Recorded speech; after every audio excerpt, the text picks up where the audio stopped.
great nation of China, the Middle Kingdom, lies wedged between the icy deserts of the north, the rugged mountains of the west, and the sweltering tropical belt of Asia to the south. With its ancient feet in the wet floodplains of the Yangtze and Yellow rivers, and its head in the cloud-shrouded peaks of the Himalayas, this massive nation is rough and rugged and dominated by mountains.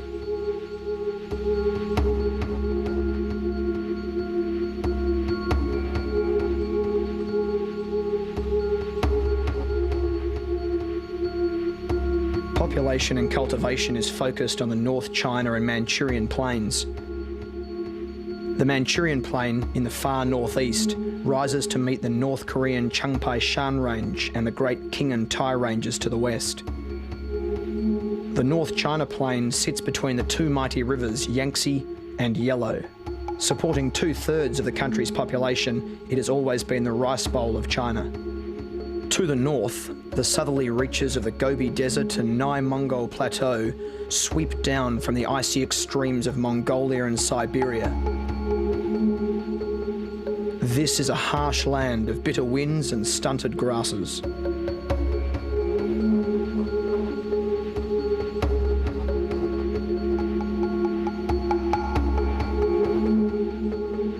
The far north and southwest is a wild and mountainous region with massive deserts and the world's highest mountains. In the north, the Tian Shan Mountains provide sheltered oases for desert dwellers. Whilst in the southwest, the highest and youngest mountains on the planet penetrate a seemingly endless blue sky.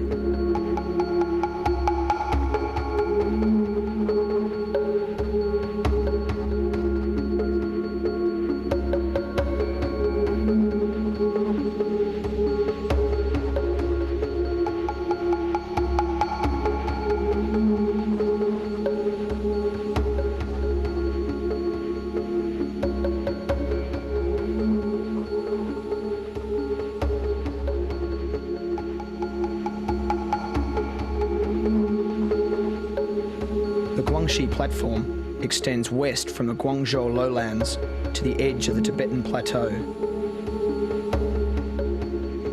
It is an ancient limestone plateau, a beautiful karst landscape of dome and stupa-shaped mountains.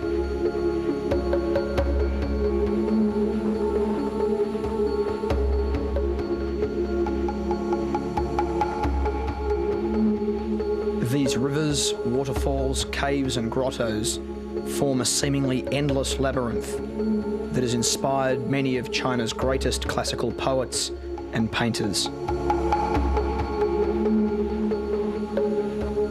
The east coast is dominated by a discontinuous and rocky system of ranges and blocks. They extend from Hainan Island in the far south right up through the Shantung and Liaotung peninsulas to coastal Siberia. China is dissected and in many ways defined by its two great rivers, the Yellow and the Yangtze. The Yellow River, or Hohuang, is 5,500 kilometres long. It flows from the edge of the Tibetan Plateau through north-central China to the Yellow Sea. Heavily silted and prone to flooding, China's misery, as it is known, has deposited millions of tons of fertile silt from which agriculture and Chinese civilization have sprung. The Yangtze River begins in the Sichuan Basin. It flows southeast through the highly populated and heavily cultivated lowlands until its meeting with the East China Sea near Shanghai.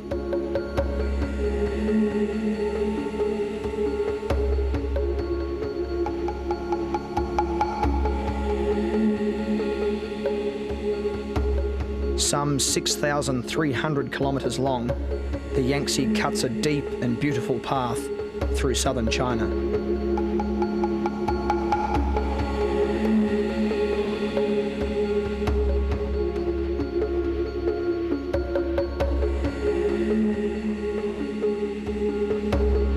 It provides a major trade route and thoroughfare into the mountain-locked interior.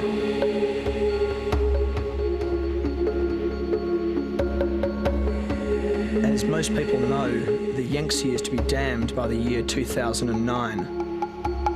It will be the world's largest hydroelectric dam. The dam will claim a heavy environmental and social toll. It will destroy the Ep.2 gorges and the lesser gorges, considered to be some of the world's greatest natural wonders.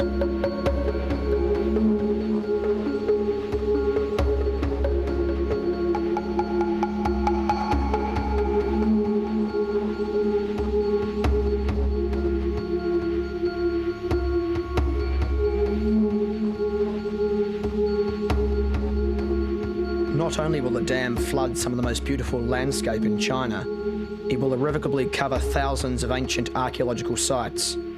These sites hold the unexcavated secrets of China's remarkable past.